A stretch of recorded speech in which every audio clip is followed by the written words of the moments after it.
Salut tout le monde!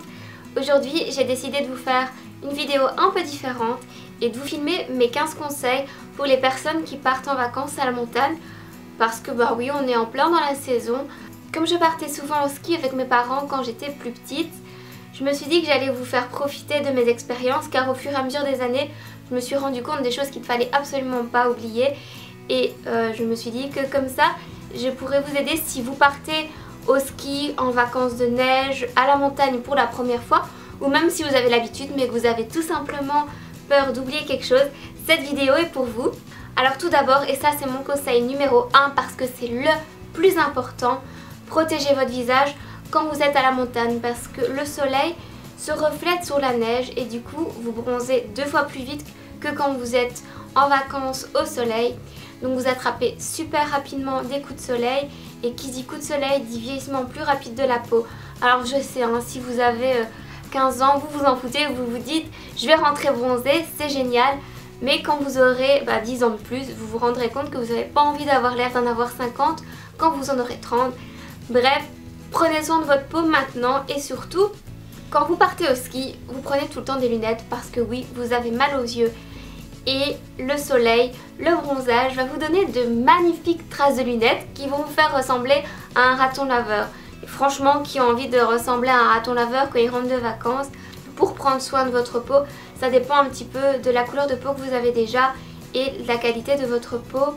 Mais un indice de 20 voire de 30, surtout en vacances à la neige, c'est indispensable. Donc une crème Neutrogena indice 30 pour le visage et j'ai ce petit pot de crème de chez Rock, donc ça vous trouvez en pharmacie, c'est un indice 20 et ce qui est bien avec ces petits pots de crème, c'est qu'ils sont faits exprès pour le ski, donc c'est-à-dire que mon conseil 2 est compris dans ce petit pot, vous avez un stick pour les lèvres parce que oui, il faut protéger sa peau mais il faut également protéger ses lèvres qui vont vite se craqueler et ressembler à des cratères. Si on n'en a pas envie, en plus ça fait super mal, donc protégez vos lèvres. Et avec ce genre de petit stick, vous avez la crème solaire juste ici. Voilà. Et le stick à lèvres juste au-dessus, mais bon celui-là, il a un petit peu vécu. Mais ça c'est vraiment super pratique, vous le mettez dans votre poche et vous en remettez vraiment quand vous en avez besoin. Donc je vous conseille ces formats, même en grande surface je pense qu'il y a moyen d'en trouver. Mais ce n'est pas tout, il faut également protéger ses yeux et mettre des lunettes de soleil adaptées. Donc si comme moi vous avez une correction sur un de vos deux yeux, sur les deux yeux, enfin bref, si vous devez porter des lunettes et que vous avez des lunettes de soleil adaptées à votre vue, prenez ces lunettes là parce qu'en fait si vous allez skier, il y a des bosses, des creux qu'on ne voit pas forcément avec les réflexions du soleil. Donc c'est toujours bien pour les myopes de prendre vos lunettes de soleil adaptées à votre vue parce que si vous ne voyez pas dans les 20 mètres qui arrivent, vous risquez les gamelles et on veut tous éviter ça. Donc prenez vos lunettes de soleil adaptées à votre vue. Si vous n'avez pas de problème de vue, tant mieux pour vous, prenez juste des lunettes de soleil. Et pensez également, si vous allez skier, à prévoir un masque. Donc là forcément, j'en avais besoin pour la vidéo, je ne retrouve plus mon masque.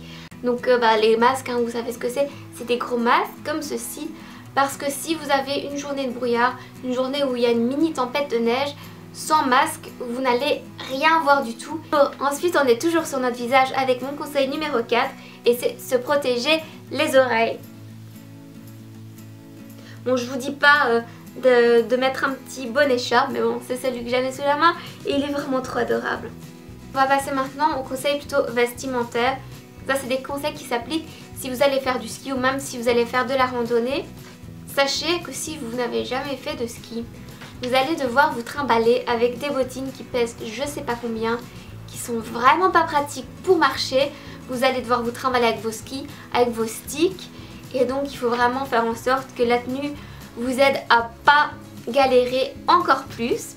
Donc tout d'abord, évitez toutes les vestes qui s'enfilent par le dessus. Pour en avoir une, je peux vous dire que c'est vraiment hyper chiant. Quand vous devez vous habiller, toujours retirez votre veste qui passe par le dessus, du coup vous devez retirer vos bonnets, vous devez retirer votre lunette, alors que si vous êtes dehors vous n'avez pas forcément envie de tout retirer. Évitez les vestes à passer par le dessus. Et si vous devez acheter une veste, pensez à prendre une veste avec une petite poche sur la manche juste ici, parce qu'en fait vous allez devoir passer votre ski pass, donc c'est un petit pass pour monter sur les pistes. Et il y a des appareils un peu comme dans les grands magasins en fait pour vous empêcher de voler des trucs. c'est la même chose. Et si vous avez votre ski pass dans votre manche, il suffit de passer comme ça à côté de l'appareil et la barrière s'ouvre, c'est vraiment le top. Maintenant, si vous avez votre ski pass dans la poche, vous avez votre ski pass autour du cou, vous allez voir tout sortir, vous avez vos gants, c'est chiant, il faut ouvrir la veste. Non, pensez à avoir une poche juste ici. Mon conseil numéro 6, c'est d'éviter les salopettes, même les 2 pièces avec une salopette en dessous, donc la salopette en dessous et la veste au-dessus, surtout la veste qui sortira par le dessus. Bref, on en a parlé.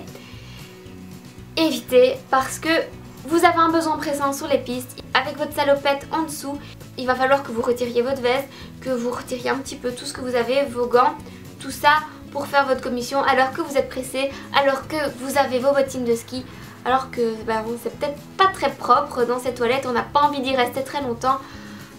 Prenez un bête pantalon de ski, comme ça vous le retirez, vite fait, vous faites votre affaire, voilà. En connaissance de cause, franchement, évitez la salopette. Alors mon conseil numéro 7 concerne les gants. Donc pensez à prendre des gants avec une matière qui est hermétique juste en dessous, parce que si vous allez faire du ski, que c'est la première année, soyons clairs, vous allez souvent tomber et vous ramasser sur vos mains. Donc autant avoir des gants qui sont imperméables en dessous pour ne pas avoir les gants trempés après une heure. Et puis même si vous ne skiez pas en fait, si vous allez faire de la luge, si vous allez faire de la randonnée, si vous faites une bataille de boules de neige, ce qui arrive, c'est toujours bien d'avoir des gants imperméables. Donc pensez à prendre des gants avec une surface imperméable juste en dessous. Mon conseil numéro 8, c'est pour les frileuses comme moi. Si vous avez peur d'avoir froid, il existe des vêtements qui gardent la chaleur. Surtout si vous partez au mois de janvier ou au mois de février, il fait vraiment très froid sur les pistes. En tout cas, c'est la période la plus froide. Donc vous avez ce genre de petits t-shirts. Donc ceux-là, on les trouve chez Decathlon. Et ils sont tout doux à l'intérieur, tout chaud. Je ne sais pas si vous verrez, mais c'est une espèce de matière toute douce. Ça garde super bien la chaleur. Donc ça, c'est vraiment l'idéal. J'en ai un blanc aussi, comme celui-ci, qui est encore plus doux à l'intérieur. Avec une petite tirette. Vous mettez ça en dessous d'un pull et vous êtes paré pour la journée. Mon conseil numéro 9, tant qu'on parle des t-shirts, et si vous êtes une grande sportive comme moi, c'est de prévoir un maximum de t-shirts pour partir, parce que après une demi-heure, une heure, vous allez avoir vachement chaud. Et si vous rentrez chez vous le temps du midi pour manger ou quoi que ce soit, vous allez vouloir vous rafraîchir et certainement vous changer pour éviter que les épines des sapins ne tombent sur votre passage. Enfin, mon conseil numéro 10 pour la tenue, c'est de prévoir des grosses chaussettes, parce que quand on a froid aux pieds, toutes les filles le savent. Quand tu as froid aux pieds, tu as froid partout, donc prends des chaussettes vraiment chaudes. Mon conseil numéro 11, n'achetez rien dans la station où vous allez partir en vacances. N'achetez pas, bon vous pouvez acheter à manger, hein, on est bien d'accord, mais n'achetez pas vos vêtements pour ce qui est vos gants, vos lunettes, parce que les gens dans la station, ils savent que comme tout être humain, on a tendance à oublier, et donc ils en profitent pour bien faire grimper les prix, et donc vous allez tout payer bien plus cher que ce que vous auriez payé chez vous. Donc achetez tout chez vous, essayez de penser à un maximum et de ne pas acheter sur place tout ce qui est vêtements, lunettes, bonnets, chaussettes, crème solaire. Il vaut mieux le prendre chez nous. Mon conseil numéro 12, c'est plus pour quand vous allez vous balader dans la station.